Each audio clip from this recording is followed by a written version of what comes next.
नहीं है, सबको एकजुट होना पड़ेगा। पहले तालीम से तुम मोड़ दिए जाओगे, फिर किसी जुर्म से तुम जोड़ दिए जाओगे। हाथ से हाथ की जंजीर बनाकर निकलो, वरना धागे की तरह तोड़ दिए जाओगे। सरकार के इरादे अच्छे नहीं है। भी 1000 के पास कहां सोया है चौकीदार।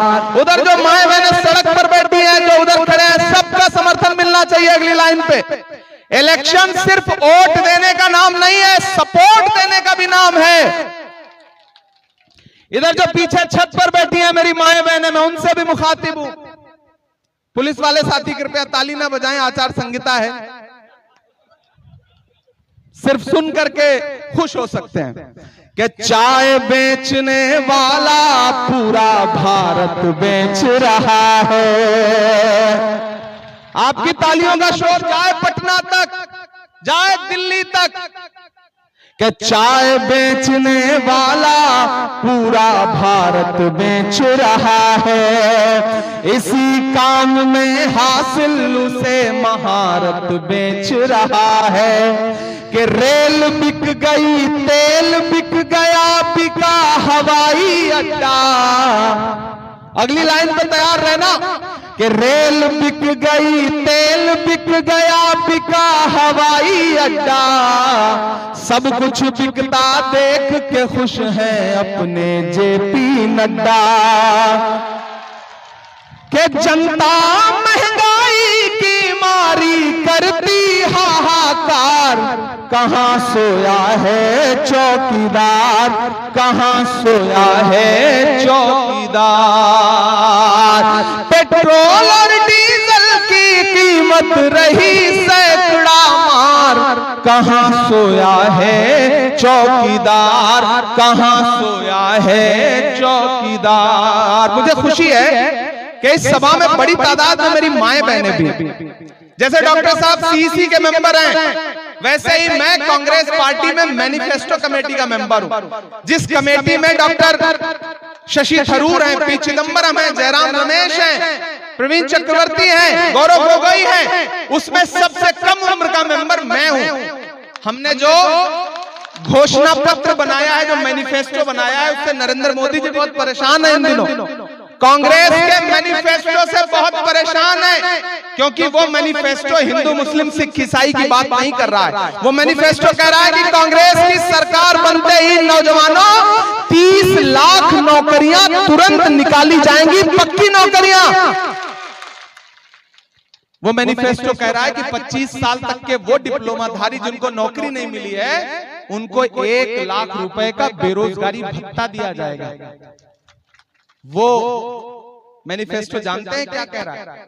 ये मकई की लहलाती हुई फसल देख रहा हूं मैं, कीमत तो बहुत बढ़ गई शहरों में धान की, लेकिन विदा न हो सकी बेटी किसान की। मौका मिला तो लोगों ने कुर्सी के वास्ते तस्वीर ही बिगाड़ दी हिंदुस्तान की।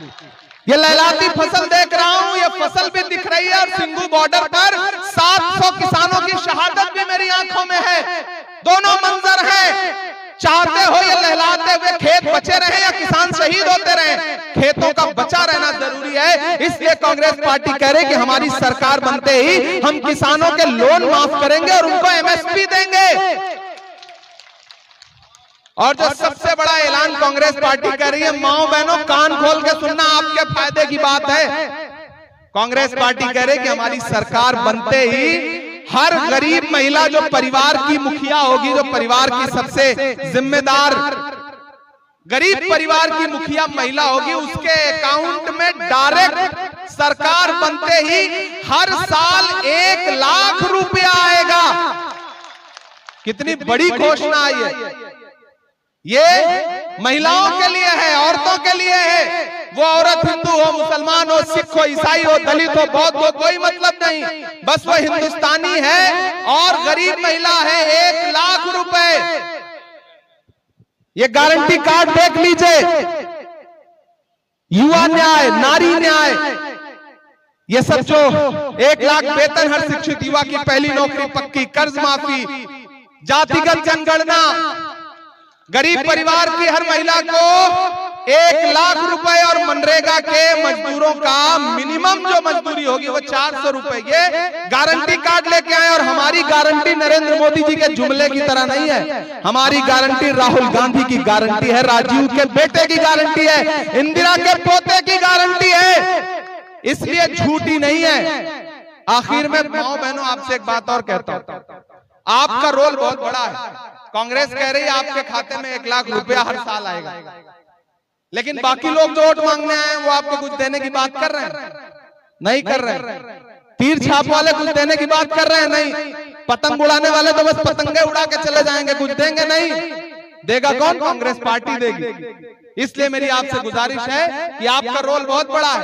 हो सकता है आपके घर वाले, आपका कोई बच्चा, आपके परिवार के लोग किसी लालच में, किसी बहकावे में किसी और पार्टी का झंडा पकड़े हो, तो आज शाम में उनको थोड़ा धमकाइएगा, उनको कह दीजिएगा कि कांग्रेस हमको 1 लाख रुपया देने की बात कर रही है साल में। अगर आज से तुमने कांग्रेस का झंडा नहीं उठाया तो घर में खाना बंद, चाय नहीं मिलेगी। जिस दिन आपने ये सोच लिया ना, फिर घर का एक भी वोट इधर उधर नहीं जा सकता, क्योंकि आपके लिए कांग्रेस पार्टी योजनाएं लेकर के आई है। तो मेरी आपसे गुजारिश है माओ बहनों कि ये इलेक्शन बहुत अहम है। मेरे बुजुर्गों, संविधान बचाने के लिए, मेरे पिछड़े समाज के लोगों, सामाजिक न्याय के जो योद्धा हैं, लालू जी हो, हेमंत सोरेन हो, तेजस्वी जी हो, इन लोगों को राजनीतिक तौर पे बचाने के लिए भी, क्योंकि सरकार के इरादे अच्छे नहीं है, सबको एकजुट होना पड़ेगा। पहले तालीम से तुम मोड़ दिए जाओगे, फिर किसी जुर्म से तुम जोड़ दिए जाओगे। हाथ से हाथ की जंजीर बनाकर निकलो, वरना धागे की तरह तोड़ दिए जाओगे। सरकार के इरादे अच्छे नहीं है, इसलिए अपने घरों से निकलिए। डॉक्टर जावेद साहब को अपना एक वोट दीजिए। मैं रुकनुद्दीन भाई से, हाजी सुभान साहब से, इजहार साहब से चाहूंगा कि आप आगे आए। डॉक्टर जावेद साहब आपके अपने हैं। कभी कभी 5 साल जब कोई सांसद रह लेता है ना, तो छोटे छोटे गिले शिकवे भी होते हैं। हो सकता है कभी फोन ना उठ पाया हो सकता है कि कभी रिस्पॉन्ड ना कर पाया हो, लेकिन जब मकसद बड़ा होता है तो छोटी छोटी चीजें नजरअंदाज करनी पड़ती हैं। नजरअंदाज करिए, क्योंकि मकसद है सरकार बनाना, मकसद तजुर्बा करना नहीं है। दिल्ली में कांग्रेस पार्टी की इंडिया अलायंस की सरकार बनाना है। इसलिए मैं चाहता हूं कि एक एक हाथ उठे डॉक्टर जावेद साहब के समर्थन में। उधर जो लोग हैं उनका भी उठे, उठाइए एक एक हाथ। डॉक्टर जावेद के समर्थन में आपका उठा हुआ यह हाथ, 26 तारीख को हाथ के पंजे के सामने वाला बटन दबाइए, कांग्रेस पार्टी को जिताइए, डॉक्टर जावेद को जिताइए, राहुल गांधी को जिताइए, इमरान प्रतापगढ़ी को जिताइए। मेरे आने की लाज रखोगे ना? रखोगे ना? अभी तक देखिए, अम्मा ने नहीं बोला है ना, तो हमारी बहन ने बोला, रखिएगा ना? बिल्कुल, हमारे आने की लाज रखिएगा।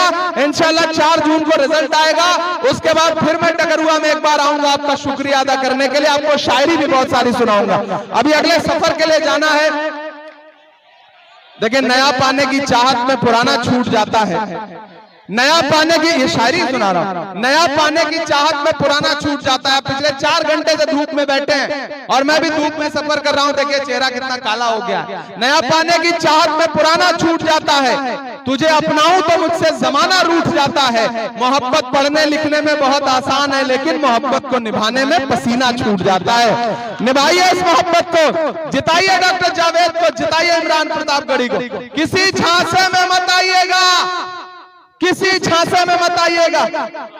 और मेरी माओ बहनों उधर जो है उनसे भी गुजारिश है, बस एक चीज याद रखिए कि आपके बेटे की तरह, आपके भाई की तरह एक लड़का आया था और उसने आपसे गुजारिश की है, हाथ का पंजा।